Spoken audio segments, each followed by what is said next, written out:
Something's off in Santa Clara right now. The off-season feels like it's telling you to relax, and then you notice it's also loading up a shot you didn't brace for. You've got a locker room cornerstone saying he's back better than ever. You've got a big-time target who could open up this offense without Kyle Shanahan ripping up his playbook.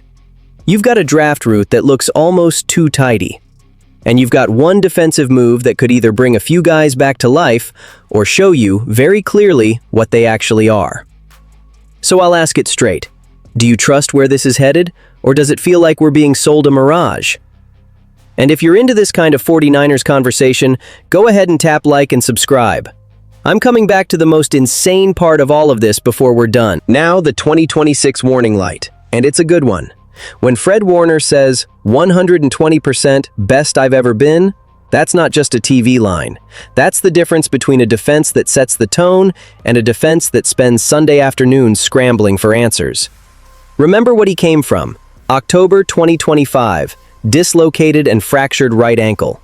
The kind of injury that looks brutal the second it happens. And Warner told Kay Adams on Up and Adams on Tuesday that he was basically right on the edge of returning for the playoffs. And that if San Francisco had beaten the Seahawks in the divisional round, he believes he would have been ready to suit up for the NFC Championship game. That should make you feel two things at once: fired up and a little uneasy. Because the takeaway is heavy and simple. The brain and heartbeat of your second level is coming back intact. When Warner is right, the entire unit sharpens up. You can be more aggressive with your calls without paying for it, because he cleans up leaks.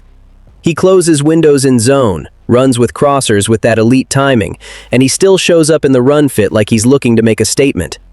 That bleeds into everything. Third down decisions, how you protect a young safety in coverage, how confident your front can be when it knows the back end has a real eraser behind it.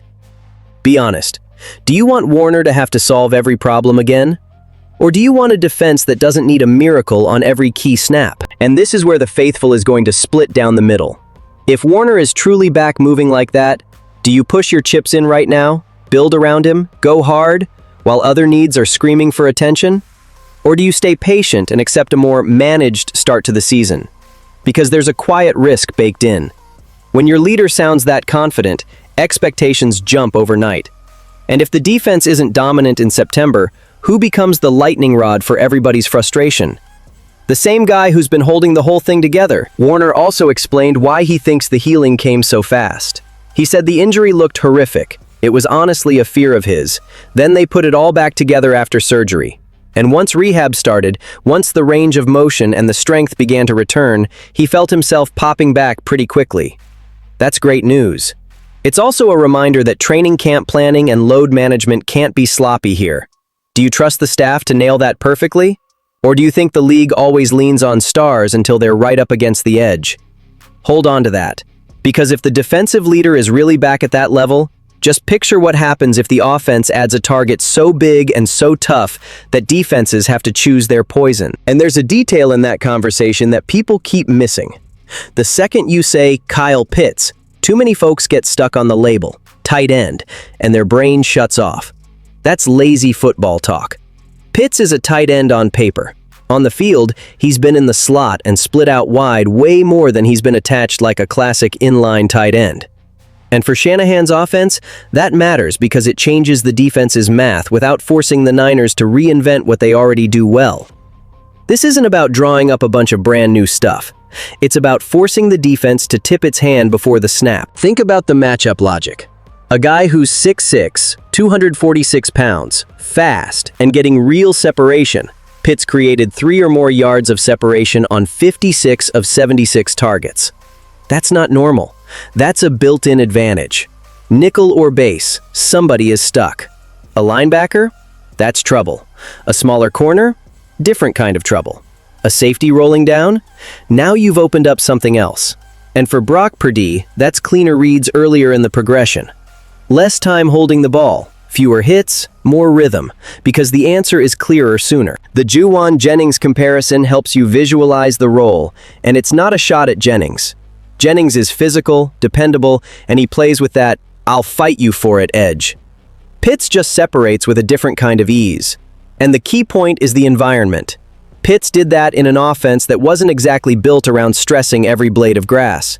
Drop him into a system with play action that forces linebackers to step up, and that big body turns into a weekly headache for defensive coordinators. So here comes the debate that's going to split the fan base: cost and identity.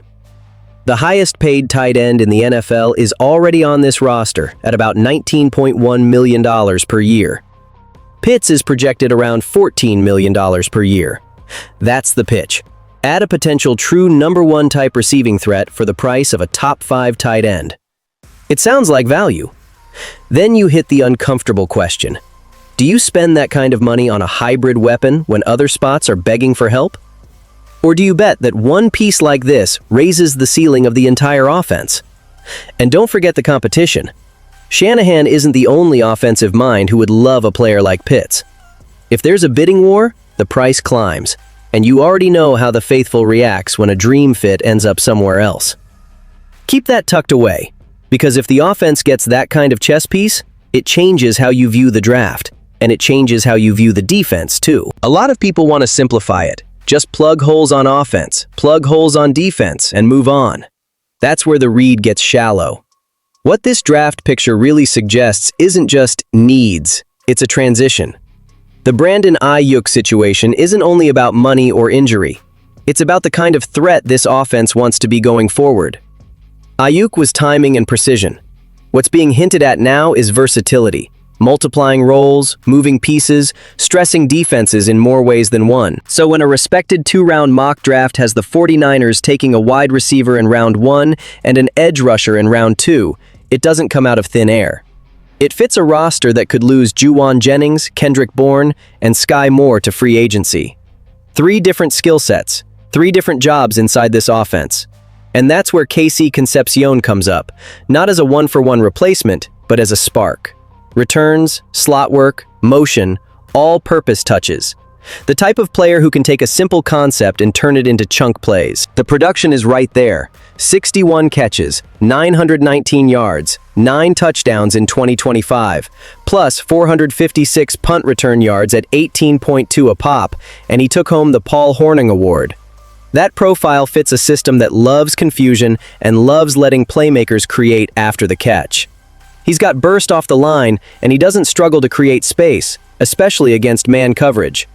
No, he's not the fastest wideout in the class, and he's not known as a dominant blocker. But in this offense, leverage, angles, and timing can be just as valuable as raw track speed. So ask yourself this: would you rather draft the perfect body type on paper, or the guy who already knows how to turn nothing into 5, 6, 7 yards and keep the offense on schedule? Now swing back to the defense, because while everyone stares at the offense, the edge group is quietly flashing warning signs. Nick Bosa should be ready for Week 1 after tearing his ACL in Week 3 of 2025. Michael Williams likely won't be, since he tore his ACL in Week 9 and could miss the first month or two. Bryce Huff is back, but Sam Okuayinonu is a restricted free agent, and Yetur Gross-Matos and Clelin Ferrell are unrestricted free agents. That's a lot of uncertainty around your pass rush depth before you even get to April. That's why R. Mason Thomas shows up in the mock as the round 2 answer, and you can already hear the first reaction from some fans. He's not big enough. But pressure isn't just about size. Pressure is timing. It's angle. It's arriving a half second early and wrecking the play before it can breathe. Thomas put up consistent production. 9.0 sacks in 2024 with 35 pressures, then 6.0 sacks in 10 games in 2025 with 28 pressures, plus elite pass rush grading. At 6 foot 2 inches, 249, he wins with explosiveness and gap slipping. You can try to add weight to a guy. You can't teach that first step. And here's the contradiction that's going to split the room. Plenty of people hear smaller edge and immediately call it a mistake. But the league is full of tackles who panic when a rusher wins early, not when he wins heavy. If you can create disruption, you can turn 3rd and long into a punt.